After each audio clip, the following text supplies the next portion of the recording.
Where are you from? So my name is Francesca Froy and I work in Paris at the Organisation for Economic Cooperation and Development, which is the OECD. And I'm part of a program within the OECD that looks at local development. So I'm looking very much in the US at what the local workforce investment boards are doing, that kind of level. My name is Tim Aldinger. I'm with the National Association of Workforce Boards. We are based in DC, and I live in Oakland, California, and I'm the Western Regional Contact. So we're here at the Meeting of the Minds of Monterey conference. One of its key themes is leadership. And so I'm wondering, from the perspective of both of you, what are some of the key leadership lessons you've heard talked about or participated in discussions over in the last couple of days? For me, it's been very interesting because leadership is an issue.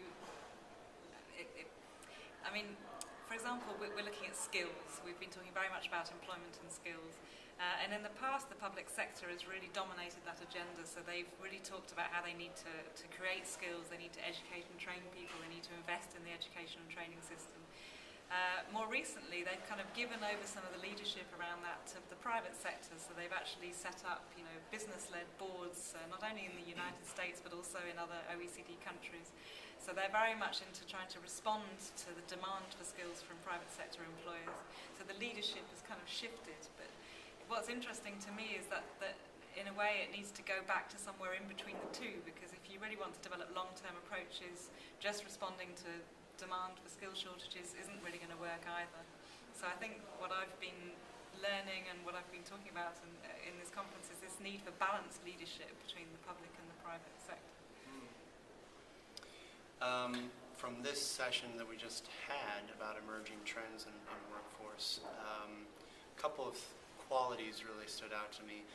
One was the importance of any leader to be able to look inward at their own role in perpetuating the good and the bad of the system, but it's particularly easy to point out negative practices or behaviors in others and not see it in yourself. And that was spoken today, and I think that that's a worthy lesson for any leader.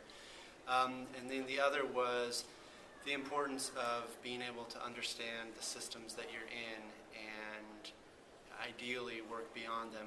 Even though it's easier to talk nice about partnership, to find a way to actually make partnership and cross-silo work happen. Wherever you learn how to do that, and another trend there was trust.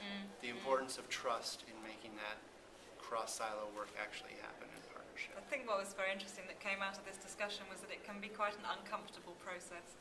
I mean, really getting people to work together, it means, first of all, kind of putting your own cards on the table and being very upfront about your own models, your own ways of thinking, but also being prepared to shift that and to take other people's ideas on board, and to sometimes have conflict, because if you're duplicating things, you actually need to be upfront and say what needs to stop, where the priorities need to be.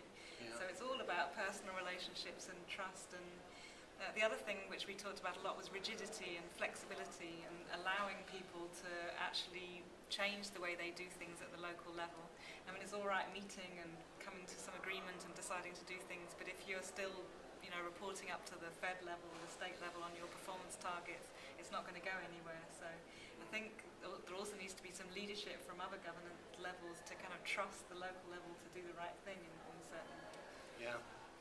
Francesca said that they were too polite sometimes in the UK, and that here in the US we'll speak directly. So listen up, people. You better trust each other. You understand? All right. That's not fair. You can't make me laugh. Okay. Okay. Are there some good examples of leadership that you have heard talked about, or in your case, Francesca, studied over the course of the last couple of years? And have you noticed a change in how people talk about leadership, what the meaning of leadership is, how it's practiced? What does that look like? Well, do you want to start from what you've been hearing about? Yeah, this was also a thread a little bit in the workshop that you gave yesterday, Kristen. But one thing I've noticed, and it's somewhat specific to the nonprofit world, but there has been a trend over the last 5 years of increasing accountability for what you're doing with resources. Whereas maybe several years ago, you were just doing the good work and people would give you money and that's the end. There's much more, what's the return on on the investment that's being made in you. And I think that's happened for a while now, so I think that's in people's minds, but I would still say that that's something that people have to really work on, to say, I can't just do this cool thing, I have to show the results. So that's one thread that I've heard a little bit and have certainly seen over the last several years. I mean, maybe just to come back to what I was saying at the beginning, that I see that there's a new joint leadership maybe developing at the local level between different sectors. So rather than thinking that the public sector needs to lead or the private sector needs to lead, there's this realizing that, in fact, skills, for example, are a joint responsibility. And something that came out of California and which has been spreading around the world is this idea of the skills ecosystem, which is this kind of self-sustaining network of skills and knowledge, where it's really a kind of a mutual responsibility of all the actors together to perpetuate skills. So rather than leadership being kind of one body, it's about recognizing that you're within a kind of an ecosystem and trusting the people within the system to be able to mutually develop things together. So that's, I guess, what I would see leadership being. It's maybe network leadership as opposed to top-down leadership. And that makes me think of some of the work from Daniel Pink, who wrote A Whole New Mind. And he articulated particularly a few qualities that will emerge for everyone, but particularly for leaders. One of them being symphony, and so that's understanding how different parts work together. Another being empathy, so being able to see the world from someone else's shoes. And then another that I think is important is storytelling. So being able to take all this data that we were just talking about, but then actually be able to tell stories, and to meld those in a way so that you're not just saying nice stories that make people feel good, but it's backed by the data, and you're also not boring people to death with just data. And somehow melding those two, I think, is a really great quality. But that's the thing, that the trouble is, I mean, I think something we've been hearing again and again these last few days, and which we hear again and again across OECD countries, is these kind of silos, policy silos.